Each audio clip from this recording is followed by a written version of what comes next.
둔산동 Q&A 공부방 동아쌤입니다. 사람은 변할 수 있다, 변하지 않는다. 이렇게 두 개에서 사람은 변할 수 있다라고 믿고 20년 동안, 25년 동안 이제 아이들 가르쳤거든요.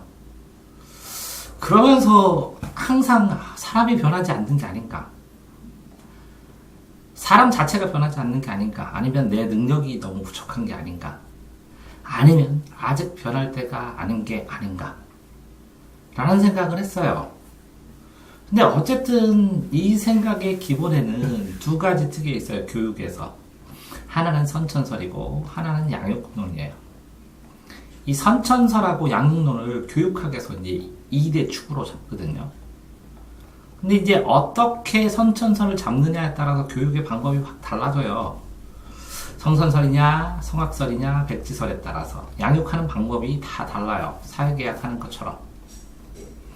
근데 어쨌거나 이 선천설로 이렇게 본성론 말고 지능이나 재능의 측면, 지능이나 재능의 측면에서 지능이나 재능 측면에서 어쨌든 사회 속에서 사회에 맞춰 살다가 보니까 사람들을 억제하는 것도 굉장히 많거든요. 유아교육에서 성장해서 저 같은 경우는 특이하게 초등학생, 중학생, 고등학생, 대학생, 성인 이렇게를 20년을 가르쳤으니까 이 변화 과정을 보고 평생 공부법을 하나 써보고 싶어서 자연스럽게 어떻게 보면 교육학 혼자 연구한 것처럼 돼버렸거든요. 그런데 사람은 변할 수 있다고 믿고 시작을 했어요. 그런데 변하지 않은, 내가 변화시키지 못하는, 아니면 변화에 영향을 덜 준, 그러다 보니까 그 생각을 하게 됐어요. 이 변화라는 게 어디까지가 변화냐? 변화라는 게. 그 옆에 있는 학생은 진짜 많이 변했어요. 엄청나게 변했는데. 그 되게 예외적인 거고, 일반적인 학생으로 봤을 때는 얘가 내가 가르쳐서 발전한 것이냐, 발전할 때가 돼가지고 지가 그냥 발전하는 것이냐. 그러니까 왜 그런 생각을 하냐면 아이들이 이렇게 성장하면서 어떤 애는 2살 때 말 배우고 어떤 애는 3살, 어떤 애는 심지어 5살에 배우고 어떤 사람은 더 늦게 트고 그러거든요. 그러니까 유전자가 발현되는 시간 자체가 좀 굉장히 천차만별이에요. 다양해요. 그러니까 그의 재능을 내가 변화시켰다고 말할 수가 없어요. 25년 해보니까. 그러니까 양육을 하는데 이 아이의 재능이 이렇게 제약되지 않게 길을 열어줄 수는 있어도 이 아이의 재능이 없었다면 그렇게 됐을까? 불가능하다고 생각하는 면이 25년 해보니까 많아요. 그래서 예를 들어서 이런 거죠. 고구마 씨앗을 가지고 감자를 만들 수는 없거든요. 이게 변화라면. 예를 들어서 이런 거죠. 감나무 씨앗을 가지고 귤을 열리게 할 수는 없거든요. 유전자가 변화되지 않게는. 그러니까 이 사람은 변한다, 변하지 않는다에 이 변한다. 사람이라는 것은 누구나 아니까. 변한다를 특정 지을 필요가 있어요. 이런 논리에서는. 그러니까 무엇이 변하는 것이고 얼마큼 변했을 때 변한다고 얘기하는지를 특정할 필요가 있다는 거예요. 그러니까 변할 수 있는 부분, 고정된 부분, 나누는 기준. 자, 이 기준으로 줬을 때, 자, 변한다. 그러면 고정되어 있는 게 이만큼 있고 나머지 부분들을 변하니까 이 아이가 이렇게 좁은 삶을 살다가 더 큰 삶을 살 수 있게 해준다면 요 폭이 얼마나 되느냐에 따라서 변했다, 안 변했다를 특정 지을 수 있을 것 같아요. 무슨 얘기냐면 신체어와 아와 비례의 투작이라고 그랬는데 이 옆에 있는 학생도 자기 혼자 나였는데 지금은 자기 엄마까지 나예요. 그 다음에 요즘은 잘 보니까 이 동아쌤까지 나가 됐네요. 그러니까 이렇게 됐을 때 어떨 때는 보면 공부반 같이 있는 친구들도 나가 됐어요. 이렇게 확장시켜 나가는 거예요. 나를. 내일이. 이게 제일 큰 사람이 어떻게 보면 대통령일 수도 있겠죠. 오지랖이 큰 사람. 대통령. 이런 것처럼 변할 수 없다고 본다면 그렇다면 사회에서 받아들이지 않는 이유, 선천적으로 정해져 있고 근데 이렇게 사회가 생각보다 폭이 되게 넓거든요. 왜? 좀 모자라거나 잘하거나 못한 사람들을 다 합쳐서 사회라고 하니까 웬만하면 다 받아들이죠. 받아들이지 않는 유형은 범죄자죠. 격리를 시키니까. 그러니까 선천적으로 정해져 있지는 않겠죠. 예를 들어서 장애가 있다선 치더라도 사회 속에서 받아들여서 살아야만 하는 것이니까. 그럼 바꿀 수 없는 건지 바꿀 수 없는 건 이러면 형별론과 관련돼서 형별론, 교육의 뜻과 이렇게 형사정책을 공부하시면 도움이 될 듯해요. 이 정도는. 형사정책. 그런데 이 형사정책을 공부를 하더라도 어차피 철학적인 논리는 거의 똑같아요. 형사정책을 배웠어도. 자, 어떤 조치를 취해야 하느냐, 교육을 통해서 그 사람을 변화시킬 수 있느냐라는 문제예요. 교화니까. 형벌하는 것도. 형벌에서 경고의 의미냐, 교화냐 이런 의미와 같으니까. 그러니까 어쨌든 애초에 사회에 치장적인 사람도 있고 그렇지 않은 유형의 사람도 있는데 이 그렇지 않은 사람들이 그나마 최소한도로 사회 속에서 어울러 지낼 수 있게 하는 게 공통교육이겠죠. 고등학교 교육까지. 근데 모든 변화를 거쳐서 사람들은 받아들일 수 있는 유형. 근데 모든 변화를 거치는 게 요게 시간이 100년이 걸리는 사람도 있어요. 저 같은 경우에는 51살에 철난 거, 51살에 철난 것 같거든요.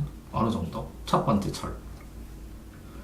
이제 초등학교 5학년 때 한번 이게 어린아이 면에서 이만큼 가서 51살에 철났거든요. 그러면 52살에 만약에 죽으면 철나고 죽네요. 근데 이 철나기 시작하고 이때부터 변화하고 이때부터 발전하는 거겠죠. 이때까지는 다 똑같았으니까. 그러니까 언제 변화할지 모른다는 거예요. 그러니까 사회에서 배제된 사람이 있다면 그건 개인의 잘못이다 이런 면이 아니라 이 배제라는 건 형벌을 받는 사람인데 형벌을 받는 사람 외에는 스스로 격리하는 게 더 많죠. 사람들이 스스로. 본인이 생각하는 나의 크기에 따라서 움직이는 것 뿐이고. 그러면 사회는 그 사람이 본인이 생각하는 나의 크기에서 움직이는 사람도 하나 있을 뿐이에요. 저 결국 학문적 고차를 떠나서 그죠? 이렇게 여러 학자, 세부 학문 뭐 이렇게 있겠지만 교육을 통해서 이 평생 아이들 달라진 걸 봤을 때 저 변한다, 변하지 않는다. 그러면 이 변한다, 변하지 않는다를 이 짧은 기간으로 볼 수 있느냐? 안 된다. 이렇게 20살까지 가르쳐서는 택도 없다는 거예요. 이게 사는 기간이 많아서. 그러니까 실제적으로 중고등학생 때 애들한테 빽빽이 시키고 볼펜 쓰고 공부하는 방법 가르쳤더니 펑펑 놀다가 23살 돼서 공무원 시험 공부하는데 선생님 그거 양식 보내주세요 해서 공부하는 애들이 많아요. 그러면 이 공부를 해서 이렇게 달라진 삶, 이게 변했다고 치면 이게 요인이 여기에 씨앗이 있었다는 거죠. 그러면 이 사람이 이만큼이 와서 얘기하더라고요. 선생님 때문에 저 변했다고, 달라졌다고, 고맙다고. 이걸 변했다고 보느냐? 아니면 어차피 얘가 이 시기부터는 공부할 수 있는, 공부하고 싶은 마음이 잠재되어 있으니까 그냥 공부했느냐? 그래서 좀 어렵더라도 빙빙 돌아더라도 여기를 갔을 거면 똑같은 결과를 갔을 것이냐는 모르겠다는 거죠. 삶을 살아가면서. 자, 그러면 여기에서 사람은 변할 수 있다, 변하지 않는다. 이게 중요한 게 아니라 사람은 변할 수 있고 변하고 싶다. 정체되지 않고 발전하고 싶다. 이런 개념으로 생각을 하고 끊임없이 발전을 하고 변화합니다. 왜? 생명체는. 왜? 살아있는 세포는 계속 죽으면 새로운 세포를 만들면서 변화가 돼요. 커지거나 달라지거나 줄기가 하나 더 나오거나. 근데 세포가 그대로예요. 변하지 않아요. 그럼 죽은 세포예요. 그 살아있는 생명체는 무엇이나 다 변한다는 거죠. 변할 수 있고 변화하고. 그게 발전적으로 생각이 해보는데 발전이 아니라 그냥 또 다른 형태일 수 있어요. 이렇게 어린 사과에서 큰 사과. 큰 사과도 맛있고 어린 사과도 맛있을 수 있거든요. 조그마한 것도 덜 익은 것도 더 익은 것도.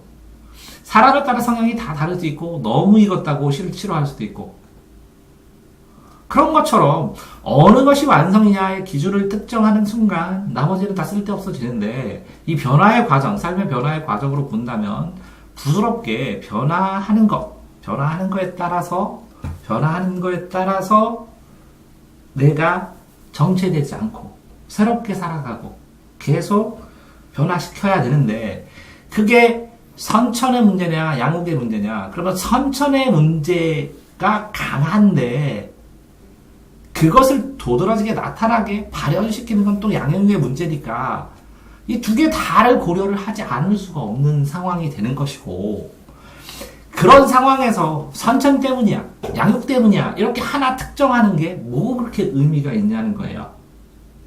둘 다를 고려해가면서 결국은 뭐라고요? 내가 변화하고 싶다. 변화를 하는데 어떤 방향성으로 가고 싶냐? 살아있기 때문에 변화한 것이고 변화하면 움직이기 때문에 항상 철학적으로 불안할 수밖에 없고 그렇지만 그럼에도 불구하고 이 동그라미는 자기가 찾았던 조각 하나 떼어놓고 다시 또 굴러가잖아요. 동그라미를 찾아서 해서 보면. 그래서 끊임없이 이렇게 변화하고 어떤 목적, 어딘지는 모르지만 끊임없이 찾아가는 게 인간이 살아가는 모습일 수 있고 변화하지 않는다 하는 순간 본인은 정체돼서 죽은 나무고 죽어있는 것과 같다는 거죠. 그러니까 변화할 수 있다, 변하지 않는다가 아니라 변화할 수 있고 변화하고 싶고 변화하는 게 당연하고 변화해가야 된다. 선천적인 게 모자라다면 양육을 통해서라도 교육을 통해서라도 배움을 통해서라도 그 배움을 통해서 분명히 내 선천적으로는 이렇게 타고난 게 이만큼밖에 안 되겠지만 배움을 통해서 선현들이 배운 걸 다 굴리면 나중에 이따만한 덩치가 되는 어떤 결과물이 나오지 않을까 이렇게 생각을 합니다.